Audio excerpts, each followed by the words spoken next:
If cats had pockets, what would you find in your cat's pockets? Half a dozen hair ties, and one of my socks. My childhood cat once found a sock I had left outside. She was very proud to return it. The howling around a mouthful of sock was adorable. They usually bring dead rats or birds. Guess the smell was similar. Milk rings and grudges mostly. My cat doesn't just like milk rings, she's taken to stealing my husband's wedding ring if he sets it down. She even tries to get it off his finger if he puts his hand in front of her. I can't tell if she just likes the ring or if she's trying to get rid of me, and this is part of the plan. Foods he decides to eat later: my hamster, pieces of garbage he found in the house, that kind of stuff. Another cat's ear. A checklist of safety procedures for the house. We call our cat our little OSHA inspector. He patrols the house, and when things are out of place or messy he meows at us to fix it. To clarify, does the cat itself have pockets, or is it wearing pants? I'd like to think that they're wearing pants that match their fur, so you can't tell that they are indeed wearing pants. Keys, purse, a copy of the Necronomicon, some mints, and a relic of a long-lost civilization. It's oddly attractive yet repulsive all at once. Perfectly smooth on one side, coarse as the Sahara on the other. Many have gazed upon it and gone quite mad. In a quiet room, some swear it hums to them. Their paws, of course. Ronnie would have a toy, Arya would keep food, Jasmine would keep her glasses, Moose would probably have a laser toy, and Monkey, well, yeah, probably a shiv. His own smartphone. And a GoPro. With 65 hours of video of me sleeping while evil cat laughter can be faintly heard in the background. Food for now, food for later, and food for even later. My cat's a pig who will knock things over and break them to get to food. All those plastic spring toys which have vanished. Not under the furniture or appliances, over 30 of them just gone. I know they've hidden these toys somewhere. Hate to bring this up, they've slowly been eaten. I kept find little bits of cat spring in the litter box. I had to banish them, along with hair ties, from my home. I have 3 cats, so there are multiple things. My first cat, Palmetto, would have food in her pockets. My second cat, Mac, would have toy bell balls in his. My third cat, Paula, would have cords. Cat number 1, those silver fuzzy toy balls. But only the silver ones. Cat number 2, twice the legal carry limit for catnip. Cat number 3, you know that meme about spaghetti falling out of someone's pockets?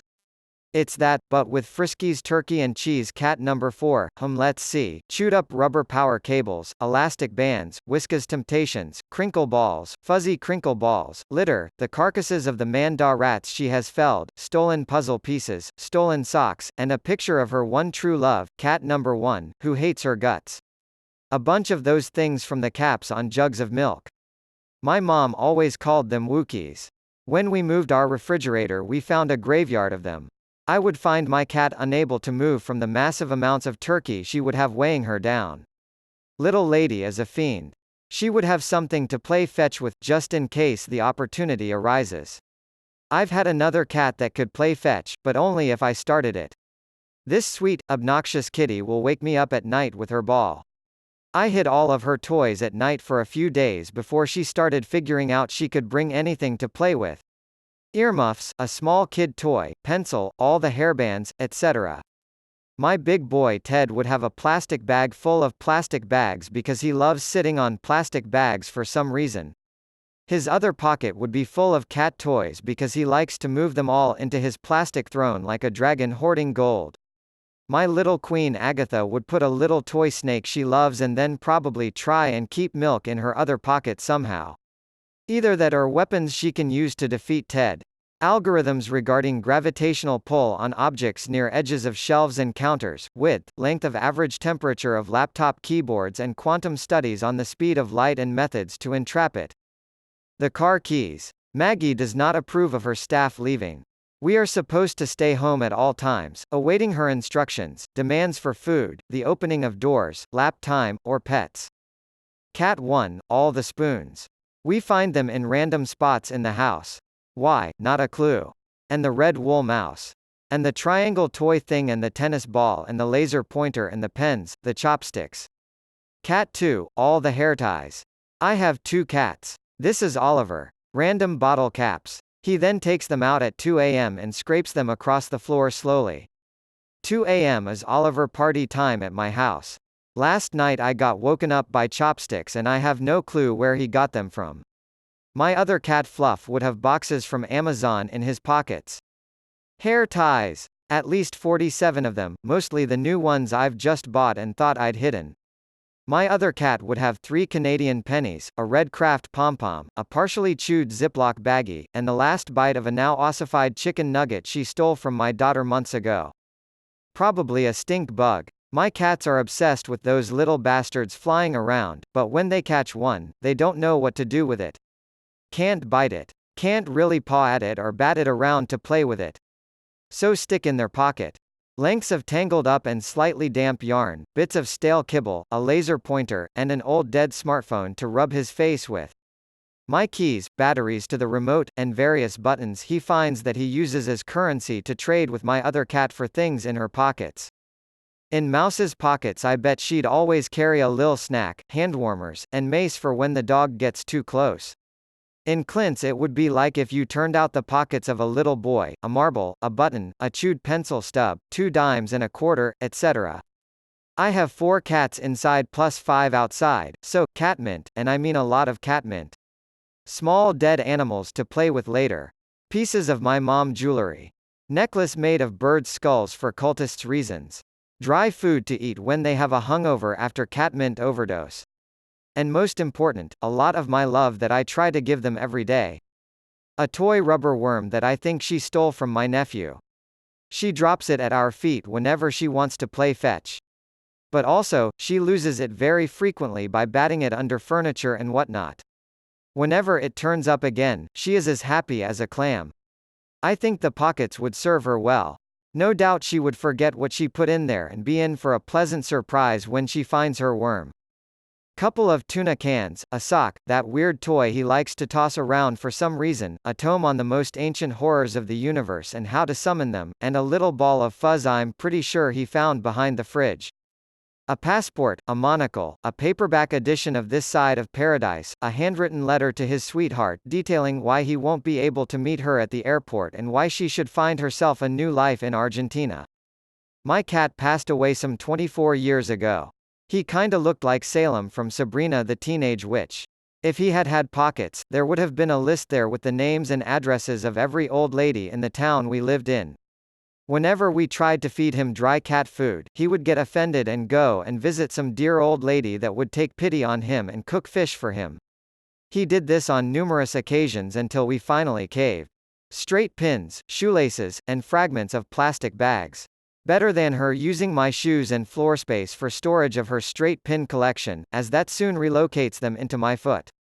Cats, with cat pockets, who have cats in those cat pockets, and have pockets for other cats, who also have pockets, and in those pockets, are, you guessed it, the remote I can't find.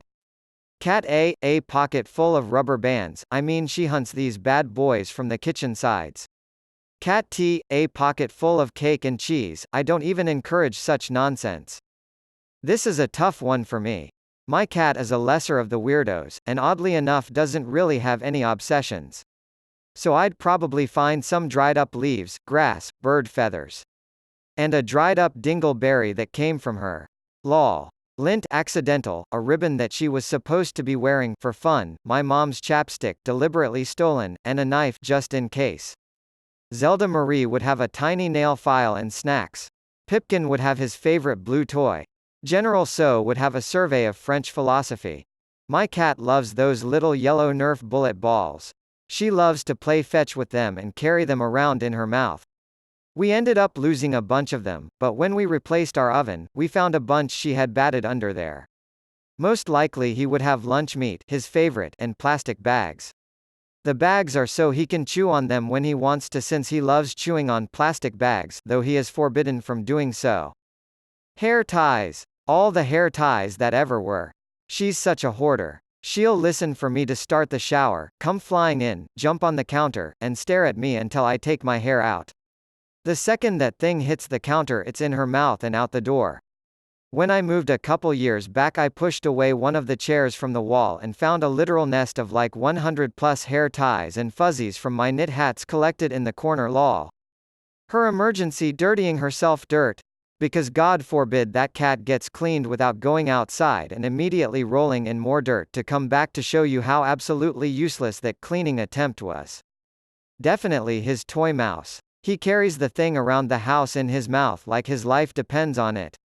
Whenever I get home from work he has it sitting at the door, so I know he wants to play. And in the few cases that he lost it, he decided to protest by stealing my GFS tampons. So I think having it on him all the time would be a definite. Bottle caps. I have spent probably about $60 on toys for her. She still chooses to slap around the spare caps she finds on the counters, the toys go completely ignored. All the bottle caps. My cat's obsessed with them. I keep finding bottle caps everywhere, my shoes, underneath my pillow, under the bed, in the kitchen, under the couch, behind the TV stand. We don't even drink that much water. Money. My cat will steal any bills she can get her claws on. Will literally dig into pockets just to play with our money. Good thing candy and bills are hard to destroy or I'd be broke. My cat Chester would have sparkle balls. Archie would have plastic grocery bags, random cat toys, collars he pulled out of the closet and any food he could steal. Chunk would have a hole in his pocket.